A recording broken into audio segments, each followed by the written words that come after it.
Okay, good morning and welcome to Sunday Story Hour, where we share real life stories of how human design has helped our guests know themselves at a deep transformational level. By knowing and trusting ourselves, we develop deeper, more honest relationships and unlock our true gifts. My guest today is my friend and business coach, Kim Guillory. Kim is a 6'2" emotional generator. And it's funny, even with it written in front of me, I still started to call you a 1-3. I don't know why that is. But Kim and I have known each other a couple of years now. We met at surprise, surprise, Human Design Conference. But we've had the pleasure of actually being able to be in Aura about 4 different times. And I think I counted them all. And it's been really transformative. It's taught us both a lot about how different dynamics work for us. And so I'm really excited not only to have Kim initially share her story, but to talk a little bit about how we have grown in our experiment together and what that has meant. So without further ado, good morning, Kim. Do you want to tell us a little bit about yourself and say hi to everybody? It's so fun being on this side. Right? Yeah, like you're fidgeting with all the stuff and I'm just like, oh, all I have to do is show up. This is fun. Yeah, Kim hosts a bunch of different stuff for those of you who don't know.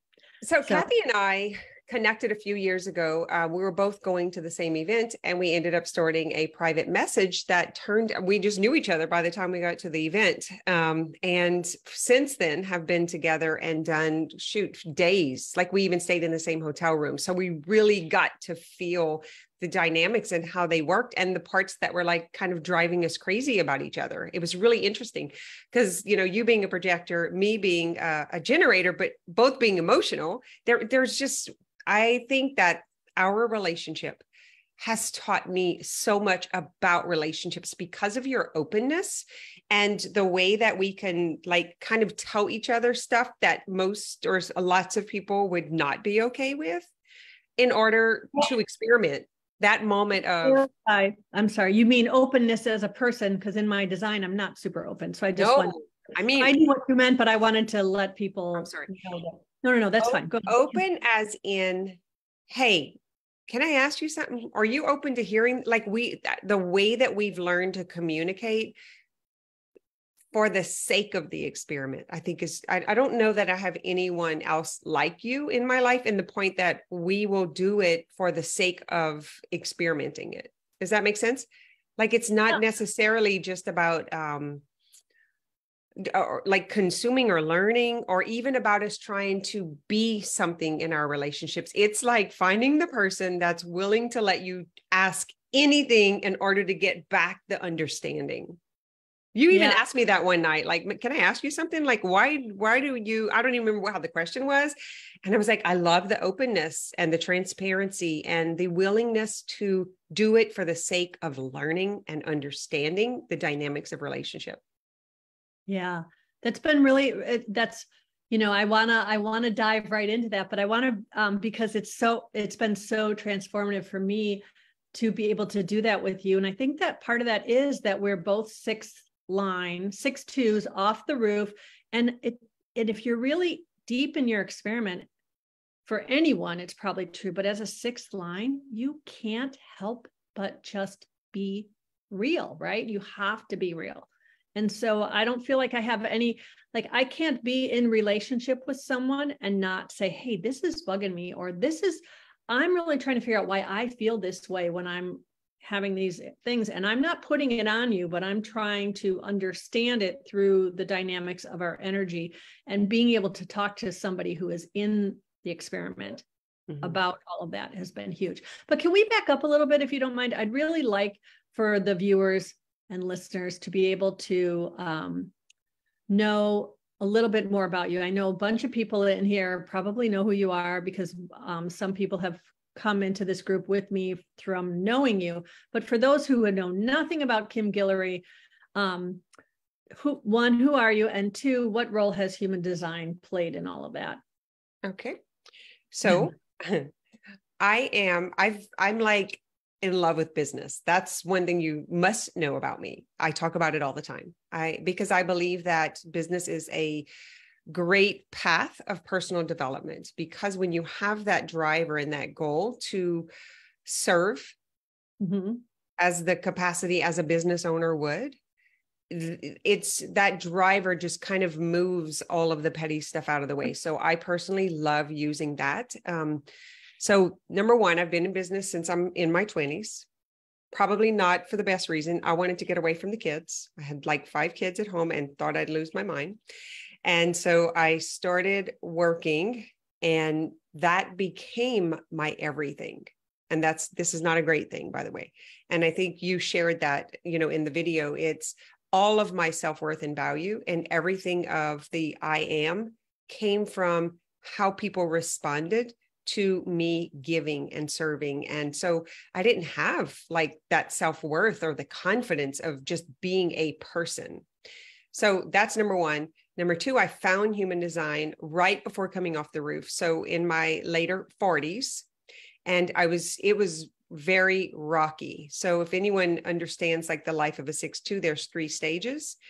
And this third stage is kind of this opportunity to, like, the wounded healers coming around to kind of finish what didn't happen or what didn't clean up. And when I read that, I was like, oh no, this is where I relate to Marianne. Like, I can't go through this again. Right. I remember that, knowing like the some of those big changes that had happened earlier on. If that was going to happen again, like, I'm going to die. And I've tried very hard to continue living. Like, how?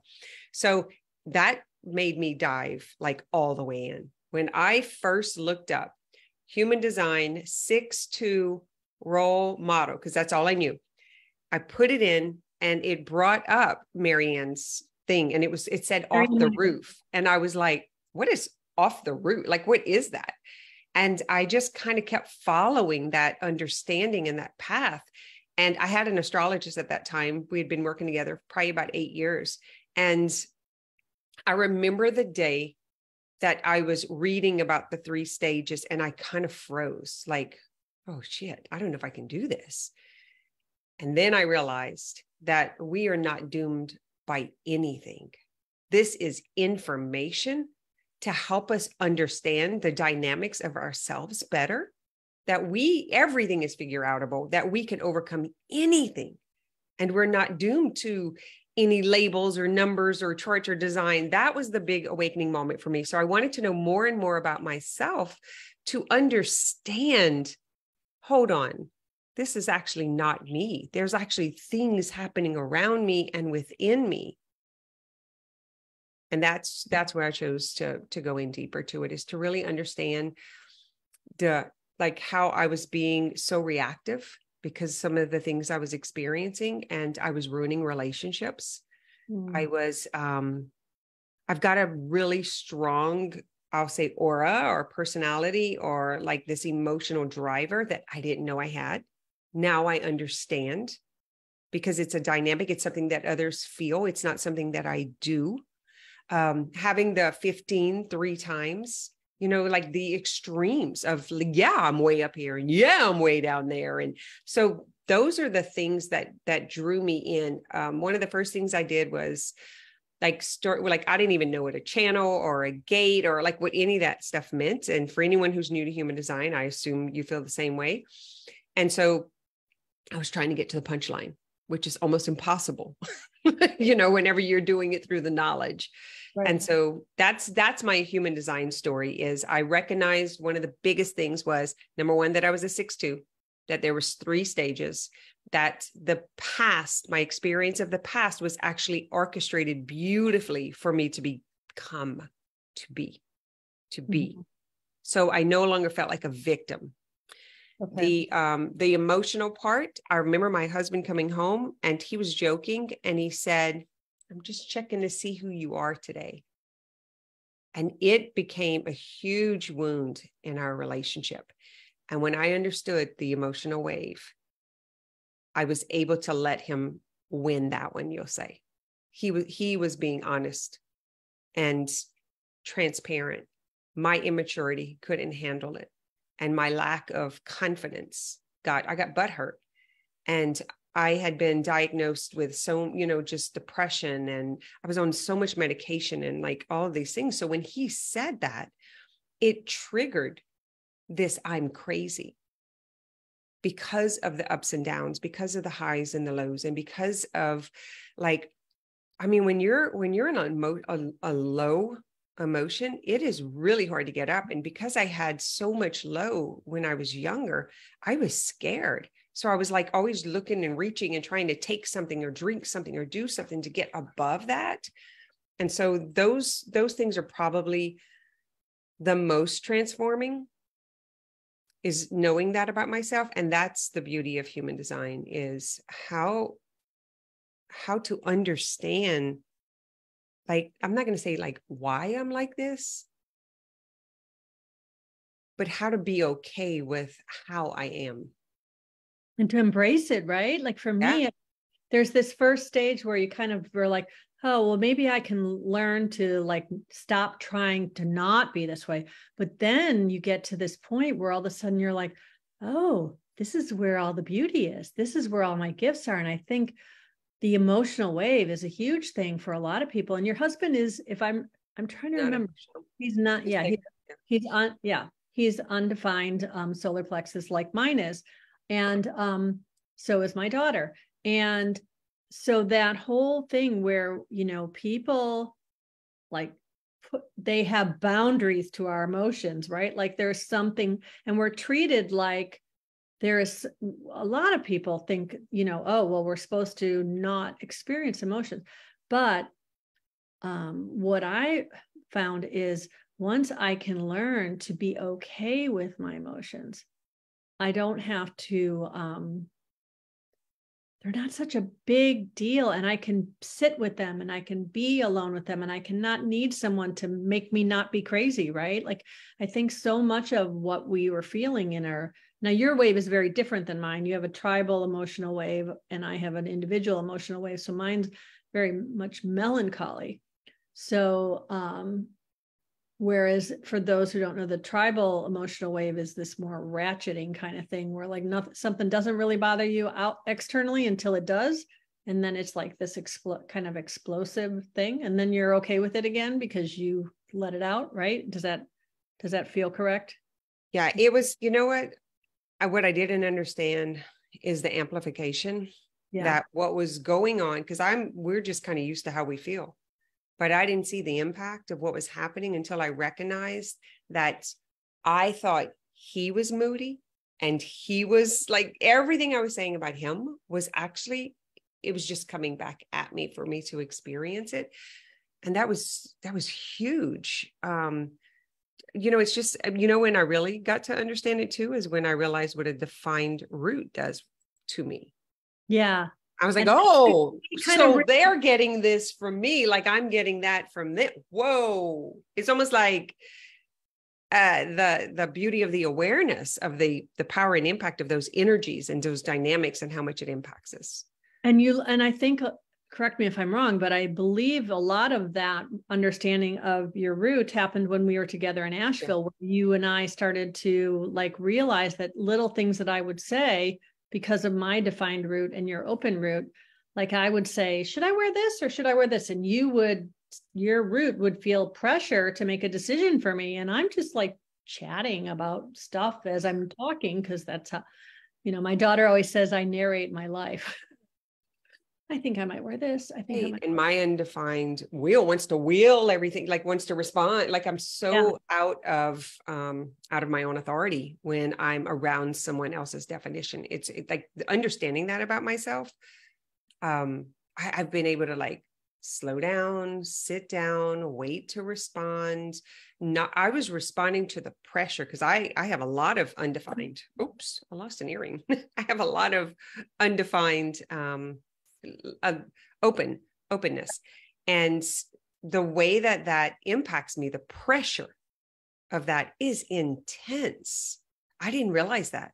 Well, and then what I thought was really interesting was when we were together in Asheville, and I remember we were with a group of people and it was a human design type thing, so we knew everybody's design, and several of the people were open emotional solar plexus that were in the car with us, and you and I talking, and me trying to, I don't remember, I think you were driving and I was kind of like, there's this whole thing that was going on with your open root and my defined root, like feeling this pressure. But because we're both defined emotional, we could be fine and not get mad about stuff. We were like just this kind of friendly banter or whatever. But there were people in the car that I think wanted to jump out of the vehicle, right? Remember that?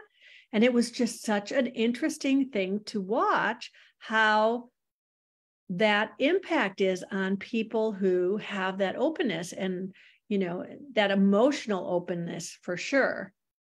Right? Do you remember what I was talking about? Do you remember the time I'm talking about? I do, but I don't remember the conversation, but I always remember sensation. I always remember feeling and how I felt. And it's like this with the open throat too. So I have an undefined, well, I actually have the 21, the 12 or 21. What is it? 12? Yeah. You have the 12, 21's on your. I know there's a 2 and a 1. So but I have like, I'm open. And when I'm feeling that pressure around me, that is how it's expressed. Like, and like, I got to get it. I'm trying to get it out my body. Like I'm trying.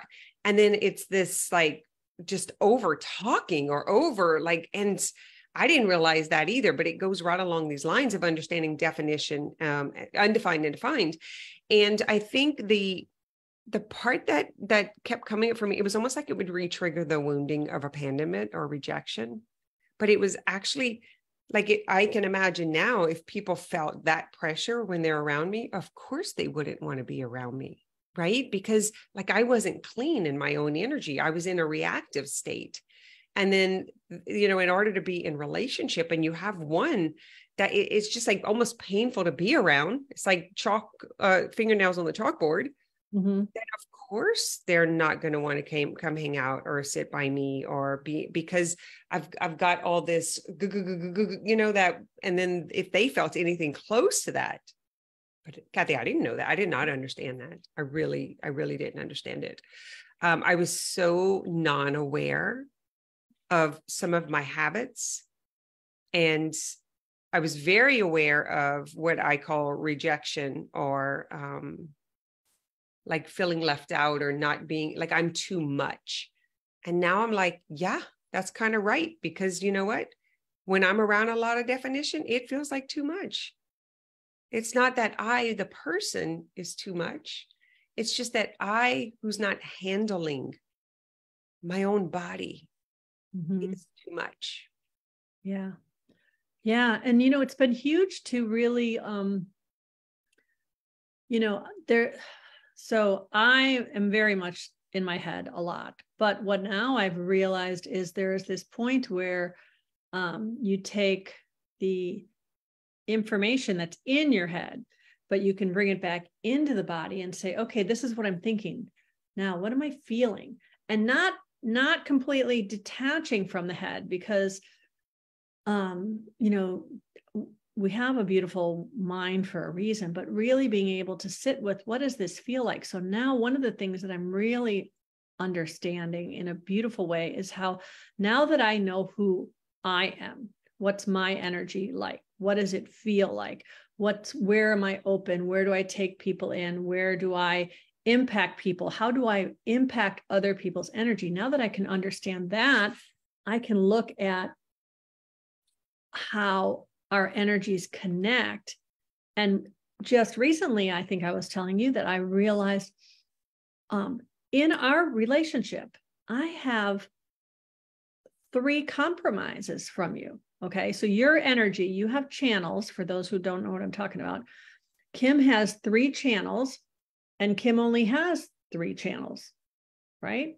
Yeah. Kim has 3 channels, all 3 of her consistent ways of experiencing energy to define her centers compromise a gate that I have that's just hanging. So what that means is that she has this way of making me feel that is not anything she's doing. It's not anything that you're choosing to do. It's not something you said, it's not how you said it. It's just the way your energy impacts mine. And so realizing that there are gifts that can come from that, because, you know, you can connect certain centers. I'm a triple split. And I I'm not looking at it right now. I think we actually go, yeah, we're still split, even if we are together. But this idea that there's, going to be this feeling like she's doing something to me, which now that I can know, oh, the biggest one I feel, and the one I wanted to talk a little bit about, is your emotional wave 59.6, which we started to talk about, that's a very big part of who you are. Now, my design sun, right, is 59. I also have the 59 2 other times on my design side. All of that is just hanging on my open sacral. That's three times a 59 who wants a 6, but your 6 is taken, right? So it really feels like you're not letting me have this energy, like you're not giving me this energy of this gate 6, because I'm trying to. And so for gates 59, for those of you who don't understand, that is all about intimacy. So really understanding that I'm trying to understand, why isn't there a more intimate connection in this friendship? Why am I being rejected? Why am I being rejected? And it can feel this way to me when you're not doing anything. It's just the way the energy feels, where I have this energy of my 59.2 wants to be called out, right? My 59.6 wants to create an intimate moment in just this conversation, even if it never goes anywhere, it doesn't matter. And then I have the 59, what's my other one? 59.1, which wants this foundation of intimacy. And yet, when I'm connected with your energy, it feels like rejection. That doesn't mean that you're rejecting me. It means that my mind is making up a story to explain the way my energy feels. And when I can take that and say, isn't it interesting that my mind is saying, oh, Kim's not doing this, but I know this is just her 6 is connected to her 59 already. It's a channel for her. Someone just asked, why is it not available? And it's, Aaron just asked, because Kim has the full channel. Her conscious sun is 6.6. It's strong energy. I want it. Right? It's really a big part of who you are. And you also have it somewhere else on the design side. Oh, it's in your Uranus. You have 6.3. And then you have the 59 is defined by your, where is it? 59 is your Jupiter on the design side. So you've got this energy, and it's your conscious moon on the, on the personality side. So it's your drive. So you have it twice. You have 2 6s, and they're both taken by your 2 59s, right? So, oh no, actually, you've got 3 6s. Now that's interesting. Now that's something I'm gonna have to contemplate. Is you have 1 extra 6? Is it just that I have 3 59s? You know what I mean? Like, I don't know. This is why human design is an experiment. There's no like math rules, but I just know that this is a compromise channel for me. And I can see where that comes up in our relationship. And that doesn't mean that it's not a good relationship. It means that I have to get out of the stories my head makes up about how my energy feels. And so when I can stay grounded in who I am and not make up stories of what Kim's thinking, what Kim's feeling, we often try to make up a motivation for someone else when we have no idea what's going on. Right. And yeah, and I think the thing is, like, yeah, there's lots going on, and there's, I call it emotional signatures. And so there's this wounding inside of all of us, and most of it is rejection, not being worthy. Yeah. It's no mystery, guys. It's just a human being. Feelings. And when the mind starts making up a story of, I feel this way because you did this, that's really where the understanding happens. Because like, keep walking in the house and me feeling like I need to get up and do something, like I can't be just sitting here, and that's not, he didn't say a thing. And I can make up stories all day long because of the way it feels. Now, that's why transparency is my first core value. Just ask. And I love the 4 agreements. Don't make assumptions. Just ask.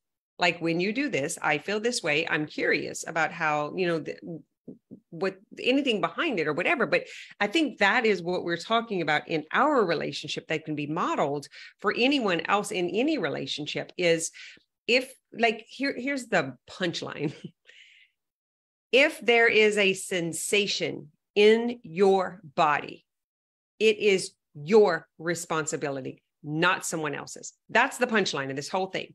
And human design is a path to understand yourself better so that you can do housekeeping on your emotions, on your own body, so you can take responsibility for everything that goes on from here to here, all of it. Yes. And if you are have any sort of codependency or have this old wound that you're wanting someone else to feel that, to become, like if you marry someone to be your better half, like, no, I don't want to marry a half person. And I don't want to be the worst half or the better half. Like, I just want to be a whole, and I want that person to be whole. And I want the same thing in my relationships and the same thing with my clients.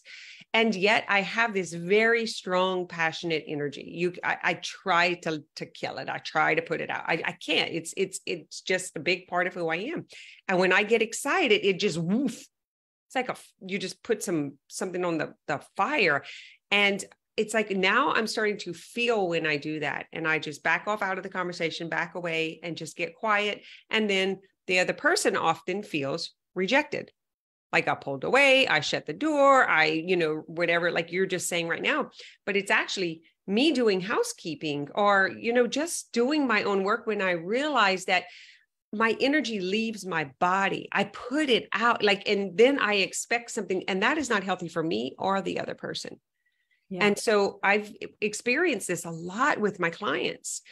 I get excited. I'm so passionate. I see their potential. I wish we could cut that off. I wish I could sometimes wear glasses and not see anyone's potential, because then I get this emotional excitement and I want that, hey, and they didn't ask. Mm-hmm. They did not ask for it. And so I am out of alignment. I am not in my authority because I'm not waiting for someone to ask, hey, Kim, this is what, I'm thinking about doing, or this is what I would like to do. Do you have any suggestions? Do you have ideas? What do you see? Then it's free reins for me to, and then of course I'll check, with the bookends. Do you want to hear? Or are you sure you want to know this? And then we'll have that contemplation back and forth instead of me just contemplating getting this vision, which it's just a gift. I'll call it a gift. It's also a curse. That when I see it and I feel it and I get excited about it, I want to share it. And then I think they should do what I'm seeing. I just did a podcast on this. That's been huge for me to recognize that. I get lots of creative ideas. And you know what? It's not me to go vomit those ideas on top of everyone, even though it has something to do with them. They did not ask. Yeah. It's not up to me to respond unless they ask. And that's the true understanding of the role model, is to be. Don't tell, don't seek, don't put, it's just to be. Right. And that opens the door for inquiry and them saying, I see you doing this, or, I've been really interested in what you're doing. I wonder how that would work for me, or how that could fit in with you. Could we have a conversation? Then I have something to respond to. But what I used to do is I felt it my duty and responsibility to make sure everyone met their potential. And then I was constantly it was just messy. You and I have had open conversations about this, and I'm so open to hearing that about myself because I really want to die well. Right. Because when you're out and you're doing all that stuff, you're not going to die well, especially for the 6-2. We got to be careful about that. Right. Yeah. Sometimes I might be too open. I still remember the one time when we were in a hot, Kim does these group coaching calls, and she had people waiting. So her open route is feeling this pressure. Like, I got to get through all these people. I got to help them all as quickly as I can. I know what to do. I know how to help these people. So she's coaching me about something, and she asked me something. And as a triple split projector, I verbally process a lot of what I'm doing. And so I'm verbally processing, and she's like, just yes or no. I need, it wasn't quite that, but you said just yes or no. And I just had to be like, Kim, I'm not a generator. I don't yes or no. And so we realized in conversation on our own that actually, most of the time, the group is not a good setting for projector coaching, that it's, unless it's a very laid back time where there's not a lot of people wanting stuff, or if I have a very specific thing I just want to run by you. Or if I take responsibility for the pressure, like, yeah, like that. So I really think personal responsibility is the answer to all of this, to all relationships. Right. If I take personal responsibility for recognizing the pressure, like I'm talking about this emotional signature, that is being triggered, that has nothing to do with you. But if I want to serve you to the best capacity for both of us, it's for me to recognize that we're not going to get to everyone. And that's right. Okay. Who raised their hand first? And so I recognize from that, my 20 years as a cosmetologist doing hair, nails, tanning, we never booked two people at the same time, ever. And right. I know now that's what it was. If someone came early or was sitting there waiting, I had so much pressure, and then my open throat. And I was talking to someone about this the other day, and I was like, I never thought about bringing that into the online space, that same thing. Right. You know, it's interesting because, we have some comments here, and Erin Connolly, who I don't think you've ever met. Erin is a friend of mine from Florida, and I'm so happy that her street was really flooded. So, but she's good. But anyway, she said it would be great if we knew the design of others to understand them to a greater degree and why we get certain vibes. And I introduced Erin to her human design and her daughters when I was down there visiting. So she's pretty new to the whole thing. But I think she has a good point here. But what I've realized, in the beginning, I don't know about you, but I was always like, and I still like to get everybody's charts, but I used to be like, oh, I wish I knew what kind of, but now the key is you just got to know who you are. That's right. When you know who you are and you feel a certain way, sure, my mind likes to play guessing games and be like, I wonder if they have an open route. I wonder if they, whatever, and try to, but that's all part of I wonder why I'm feeling this way. But it all comes back to, because I know who I am, and this story I'm making up just shows me that I'm trying to make sense of something that's new to me. And where we have openness is where we're meant to learn, right? So when we're feeling different things, that's all part of us learning. And it doesn't really matter what their design is, although it is certainly interesting when people are in your life. I highly recommend knowing their design and looking at, especially, deep relationships, looking at where the issues are. Generally speaking, if you're in a relationship where your compromise channels are that's where your fights are going to be. That's where most of your fights are. Although they can be in electromagnetics as well. But it kind of just tells you, like, if that's where the fight is, who has the completed energy there, and who needs to not try to fill that need in this relationship. That doesn't mean that you lose, right? So like, I'm meant to look for intimacy. Sure, it doesn't mean I can't have intimacy in our relationship. We have, but I'm meant to learn a lot. And I've really realized where my open centers are with hanging gates is really telling me this is what I'm meant to learn from in relationships. So I'm meant to learn a lot about intimacy in relationship in a way that's different than you are. So I don't know. That makes sense. Well, and it's recognizing that the mind is just doing its job. It's always trying to put the puzzle pieces together to make sense. That's its job. And so when you feel a certain way, the mind remembers feeling that way before. It goes collect that data and it brings it back, and then it puts the new person in the position of the old person when you felt that way. And so that's where so much of this wounding and trauma is coming from, but it's actually not coming from the character in front of you. It's coming from the dynamic that has been imprinted. That's why I love the integrative mind body coaching, when we can integrate all of that, the unfelt perceptions, and then we've got a clean slate, right? That's like the housekeeping. And then this happens with you and I. My mind can tell a story. Oh, this is when she rejects you. This is when she has enough. This is when she talks shit on you. This is when she takes you down, because that is the feeling that's imprinted in the body that this situation pings. And the mind is coming to deliver the message to the brain, right? To like go into protection mode. Right. And so, and I know this is talking way out there, but I was doing this mindset understanding and all before I came into human design. So it kind of depends on where you're finding it at. For some people, it's the beginning of their awareness and their personal development and their growing. For me, it wasn't, it was the end. So it helped put some of these things together.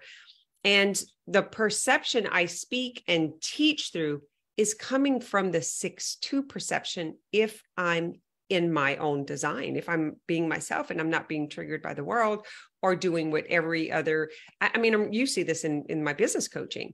I don't want you to do what everyone else is doing. I want to help you be who you are so you can do it your way, so you can bring something unique into the world because you're a unique being.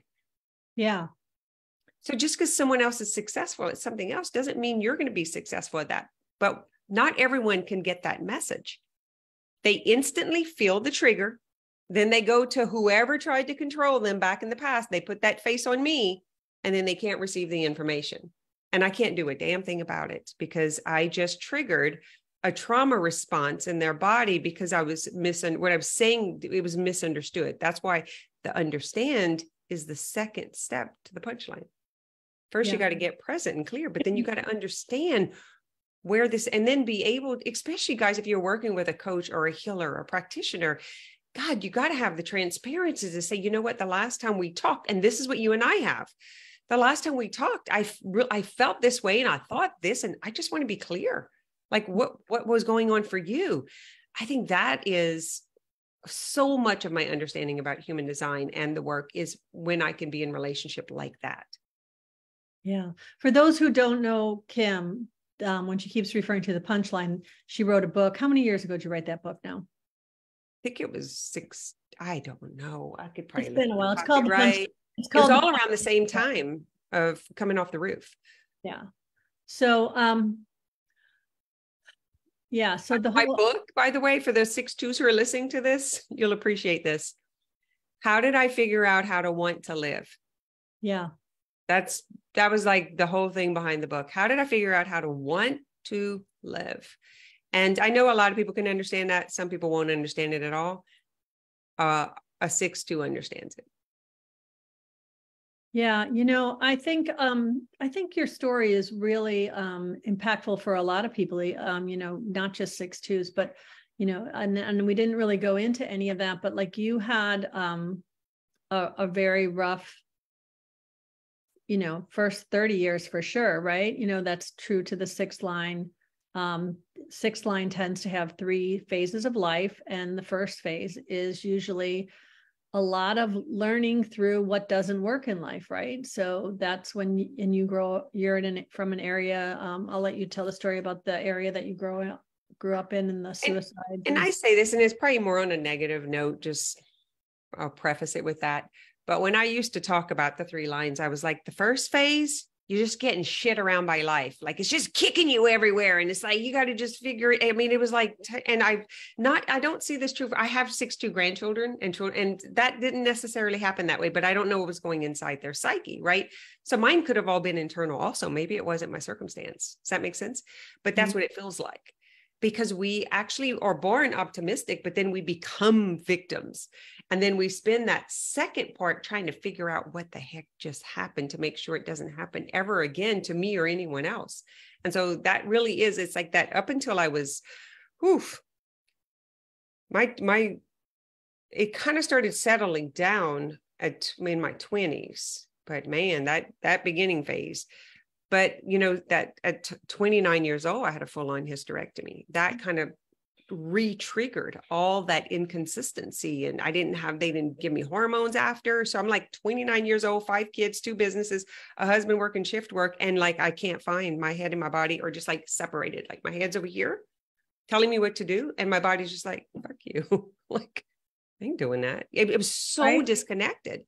And so anyway, through this whole process, there was a lot of learning, but I really got into understanding myself. I put myself in treatment centers. I did a lot of medical intervention and personal development stuff to try to figure it out. I couldn't understand where this disconnection was, where this lack of ease, what was happening. And I was also in survival mode. I had 5 kids. We had a house that burnt. We had no money. We had to start off bright. I've just had a lot of life's experiences. And a lot of diagnoses that put you on some extreme medications that, for 24 years. Yeah. Yeah. They had me on lithium at one time. I have over 20 years on Xanax and Klonopin, 8 or 9 years on Adderall, pain med, like you name it, pain meds, allergy meds, and it's just a concoction that would get me up and going and then would bring me back down, get me up and going, bring me back down. And all of them were turning off my emotional authority. Mm-hmm. And so that's what I noticed after is I didn't have the leader in my body turned on. It's like the light switch or the thermostat of what actually guides me as a feeling person. I am a feeler. I have to, if I'm making a change in the house or the room, I have to either draw it out, imagine it, go into a visualization, or put it on a computer, and then I can make the decision. And if I were running, like we're doing branding for a new program right now, I can't just look at it. I need to feel a variety so I can have the contrast, like, oh, this feels like this compared to this. And that feels, oh, that feels just right.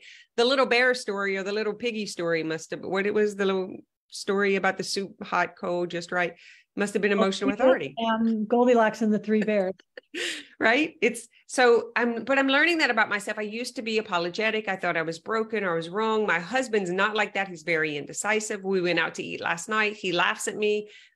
Mallory and I went out to eat Friday. I have to ask whoever's waiting on me all these questions, or I have to look at food so I can feel it. It's ridiculous. I just went to lunch with my friend Ginny. And after I got done ordering, she's like, wow, that was quite an interesting process. And I was like, yeah, my daughter's always like this. But I literally, like, if I have not gone on and looked at pictures ahead of time and sat with the idea, I have to kind of feel through the server. And it's not like I listen to what she says.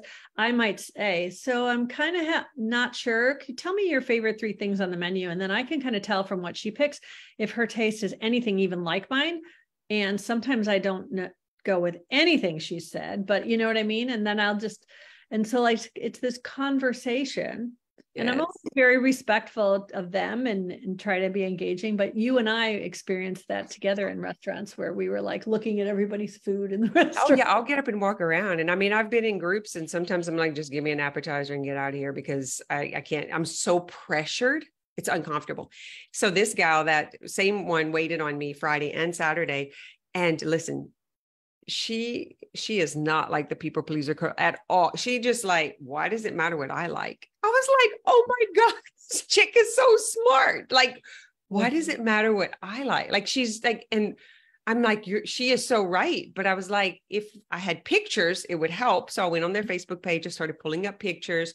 And it's really, now I've had a waiter that actually told me exactly what I was going to get in it. And then she made up the drink for me. And we became so intimate that when she served it to me, she says, I even tasted it to make sure it was good. I'm like, great. Would you like to come home with me? It was she just picked the perfect thing. But, she had that nurturing in her that she really wanted to please. And she listened. And it almost like with her dynamics, it became like she was putting the puzzle together and it was a treat for her. She was excited about it. Oh my God, that was like, I still remember this. I remember exactly where I was at and where I was sitting. It was so helpful to have someone who got that. But that's, again, understanding there was some dynamics between she and I. She got it. I got it. Not like that with this other little girl, like at all. But yet she's not unkind. Well, and also I think, I think about different emotional people that I know that would never do anything like that, because a lot of people, there's right now, I feel there's a big call with the way the transits are happening and just things that are happening with the, this kind of awakening that's happening in the planet where we're really being called to heal our emotional wounds. But so many people are repressed emotionally. And then other people are I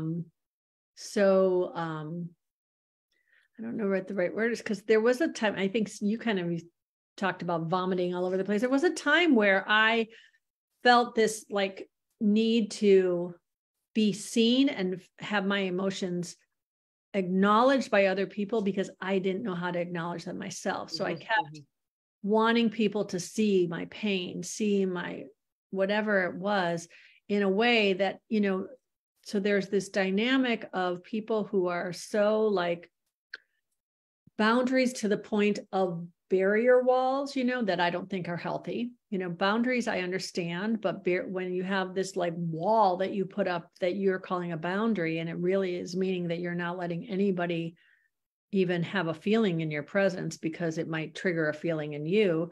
I don't think that's healthy for anybody. But then there's also the opposite extreme too, where we're like imposing our emotions on other people. More of that. Right. Yeah. There are other ones is protection, but I do see so much of that other. And when I look at myself in my own design, I think that pressure is like is coming out here so I can release it. So there's this need to talk. But it's actually not a need to talk and be heard. It's a need to unload. But I think that they're two sides of the same coin. There are two sides. Oh, absolutely. Absolutely. You know, you said it's more of that for us. Yes. But for a lot of people. But there's definitely two sides. But what I'm seeing right now is like I see the other, but when I'm coaching someone, either they've turned it off or they're intentionally keeping it off to be protected. Yeah, but that doesn't help them heal though.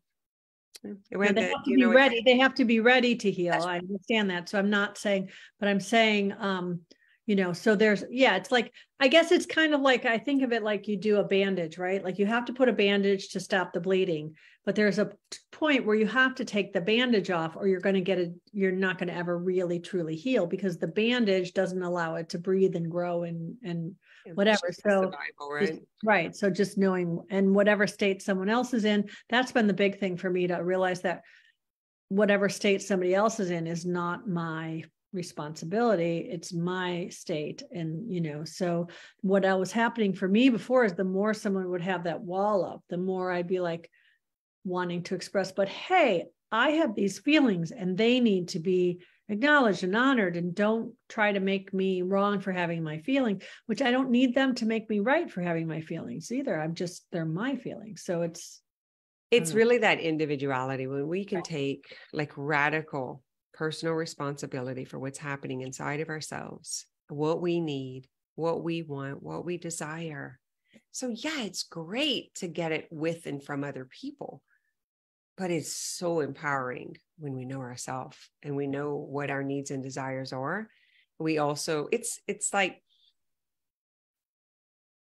so we might like desserts, but we don't need to have desserts all the time. You know, it's like, we know how to get and do. So it's nice to have a treat, but it's nicer to know that we have access to anything that we need from within ourselves, so that the difference is expecting and attaching compared to desiring and wanting and doing. So I'm not saying one or the other. I'm saying that I have walked through all of them where I like literally with my tanning clients, I kept their lotion with their name in alphabetical order. We had a place, like some of them, they had to change of clothes here. We had like, I was unbelievable that some of the stuff I have done in business that I caretaked. And that was years ago. You don't do tanning anymore, right? I do not, but I mean, it was like, because the tanning lotion would go old in the car, and they would leave it at home. And then I would, always having to so I jumped through hoops to make things very convenient, but this was a lot of, so that Kim would be like the best. Right. So they would never leave me because that was my wound. Right. Yeah. So, okay. So we have quite a few people watching. Have people on live? Hey, everyone. I didn't even say who I was. I know I didn't. Yeah, so I don't know. Brittany was here and Christina is here. I don't know who's still here because, you never can tell. But and Aaron, my friend from Florida. So anyway, I just really wanted to leave a couple minutes to go back to how you use your knowledge now of human design. We've been talking a lot about ourselves and in relationships, but I know you use it in your coaching practice. And how do you feel that helps you? Because a lot of your people still, you talk about it, but they're not really in their experiment. Yeah. One of the main reasons that I ask for the information is to know how to ask questions, like so that the answer is coming from them. Because I do tend to, I'm a visionary and I like to see, and I see potential and I want, and so really recognizing like I'm outside of strategy, authority, openness, I'm really not a whole lot interested in the other stuff personally for me on how I use it.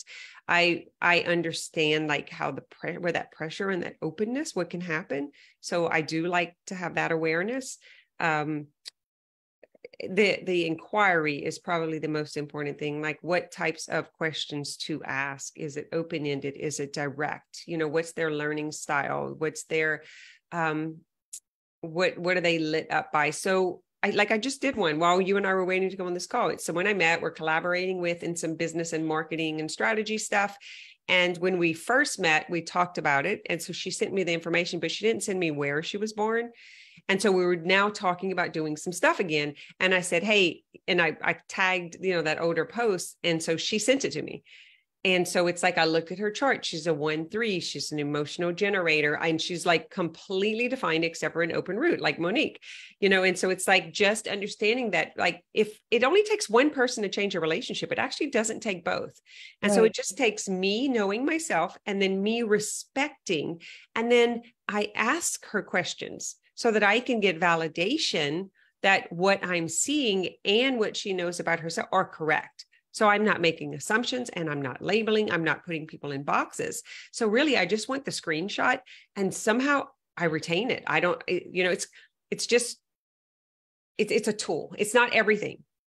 It is a tool for direction, for guidance. And sometimes when I'm talking about some of that, it brings up a self-imposed limitation. I'll hear it. And now I know what's going to come up in their business because I heard that there. So it's more a tool of awareness that I'm always looking around. I have every single person's chart that I've ever worked with and anyone that I get to know and meet. Like, it's that important to me, but then I don't deep dive into anyone. I used to, and it was great when I was learning to understand a lot of the gates and the channels and the mechanisms. It was great. I mean, I went into it for years. Now I tend to just ride with it. And it's like, let me just get what I need from it. I can go back and refer.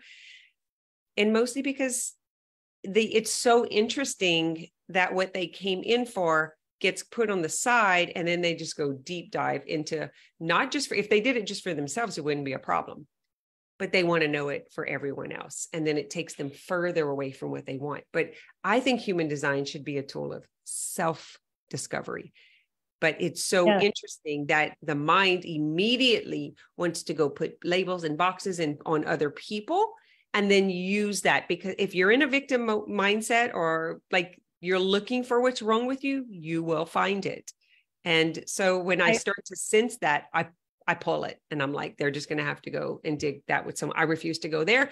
And that's me being in my authority of my design and my intention. And if you came to me to help you make money so that you can serve people to a higher capacity and make an impact in the world, I'm committed to that. I've got the channel of embody, like I can't let that go. So that you've seen me in action. I'm almost like a not wanting to let that commitment go. Because if I made that commitment, man, it's locked in energetically and it's very painful personally.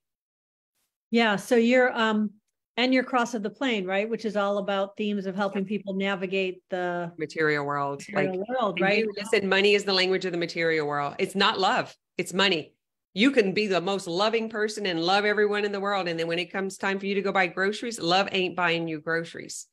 Right. So in order to be healthy and to be well and to be in prosperity and abundance and serve your purpose, guys, you gotta get okay with, you gotta get rid of all those limiting beliefs around money.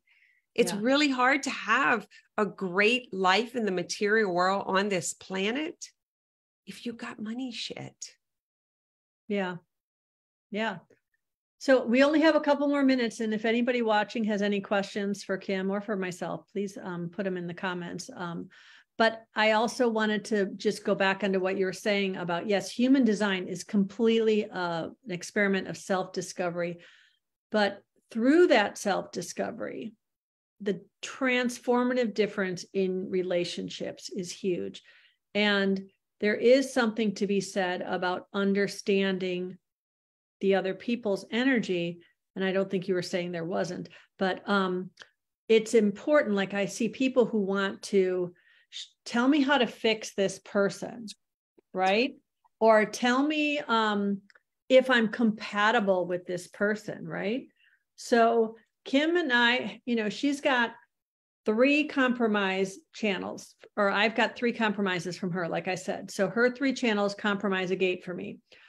I have 3 channels that are dominant channels for her. So she doesn't have gates in that one. So she could amplify that energy.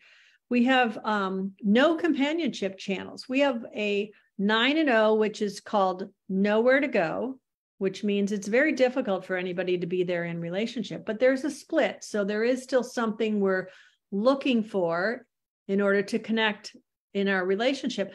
But none of that means good or bad. It just means this is how our relationship is.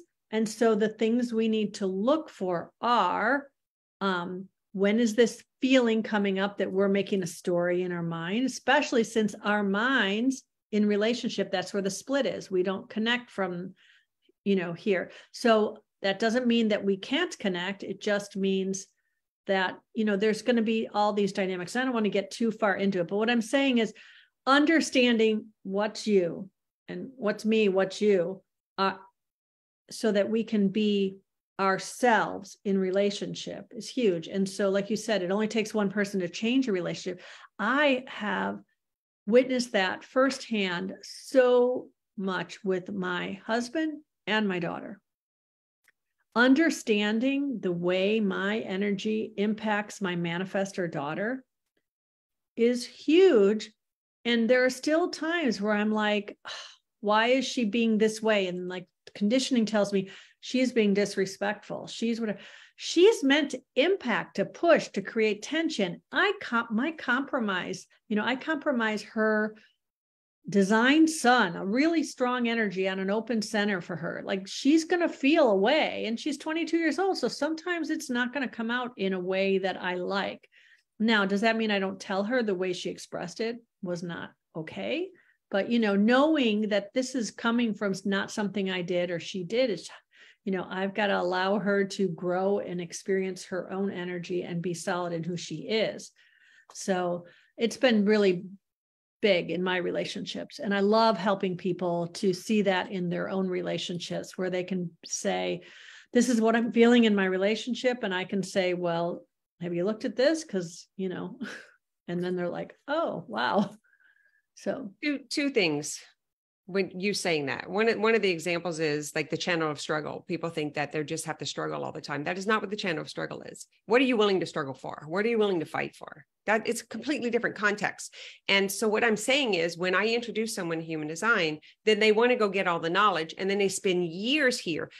Learn for yourself, and then get someone like Kathy to help with the relationship part. Don't try, like, that's what I see. And the reason that I'm strong about it is because they did not come to learn about human design. They came to better their own life.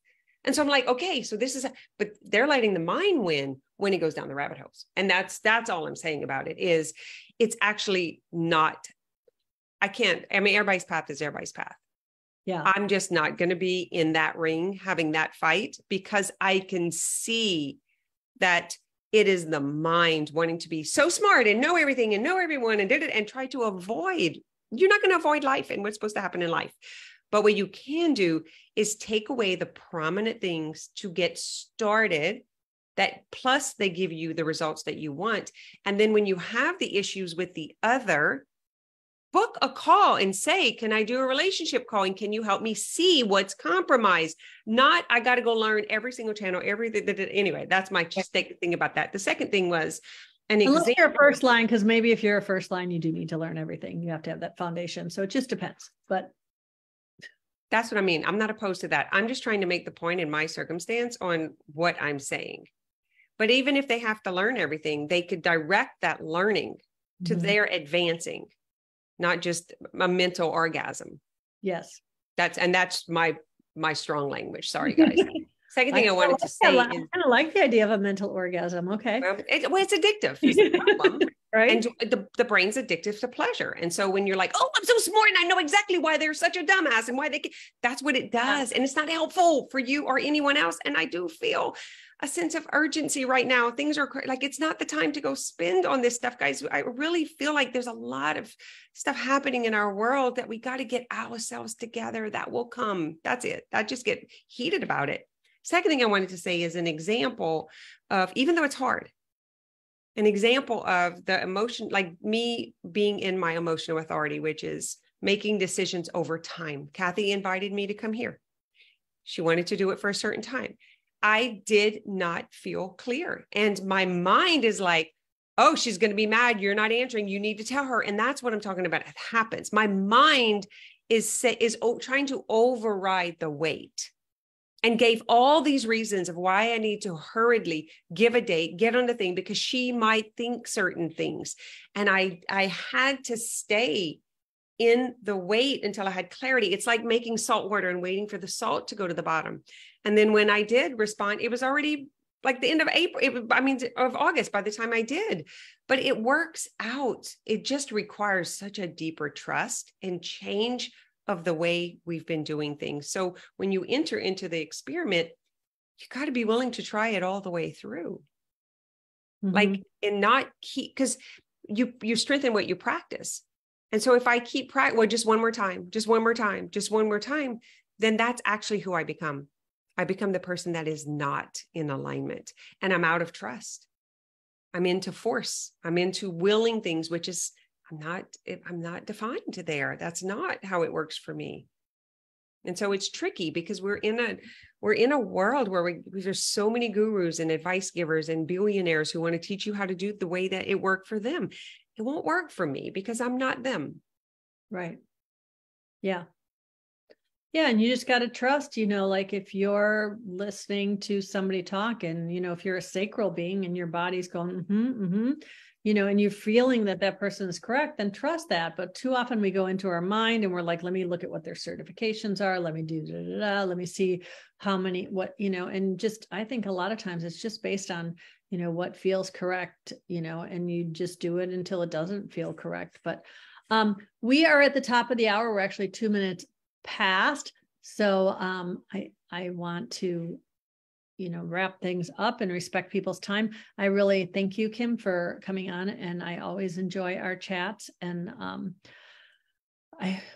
if people want to reach out to you and get in touch with you, what are your best ways? I'm sure we'll put them in the comments on both this and when I put it on YouTube, but I do have a YouTube channel. I am on social media. I use my name everywhere. And so I have a podcast called More Than Mindset and a free Facebook group. I do run programs for personal transformation as well as business coaching, marketing, sales, that stuff. I would say the best way is just to follow Kim. We can't even say that because social media doesn't necessarily show it, but maybe get on the email list, sign up for I can give you a link to one of our free things, because I am moving away from it being so much on social media, and really we're starting to do more email stuff. So that would probably be the best bet. It would also give them access to the podcast. So you'll put a link to how to get to on the email. Yeah, we can give, like, maybe it's just the free meditation, but what'll happen is when they sign up for the free meditation, it'll put them on the email list. And I'm on all social media channels, so they can click on, come and follow. Send me a private message and say, hey, I listened to you and Kathy talk, and now I'm following you. I'm happy. I'm very personal. Yeah, she's chatty. And I mean that in a good way. The podcast and the Facebook group is called More Than Mindset. I don't think you mentioned that. So if people want to check out either of those, it's really good. This is More Than Mindset. What's happening in our bodies and our cells. Right. So much more than our mind is just the crazy beast that thinks it's leading the show. Yeah. Thank you for having me on. It was fun. Oh, yeah, it was great. And, for those watching, I want to thank everybody who's joined us either live or in the replay. And every week we share someone's personal story of how human design has changed the way they talk about themselves and the way they see themselves in relationships. And how you speak about yourself matters. How you speak about your relationships matters. So human design can help you with the reframe, show you how you've outgrown your old story. If you're interested in working with me, you can DM me, or you can set up a free discovery call at kathybashanko.com. And the spelling is just my name.com. And I just want to thank everybody once again. And you guys have a great day.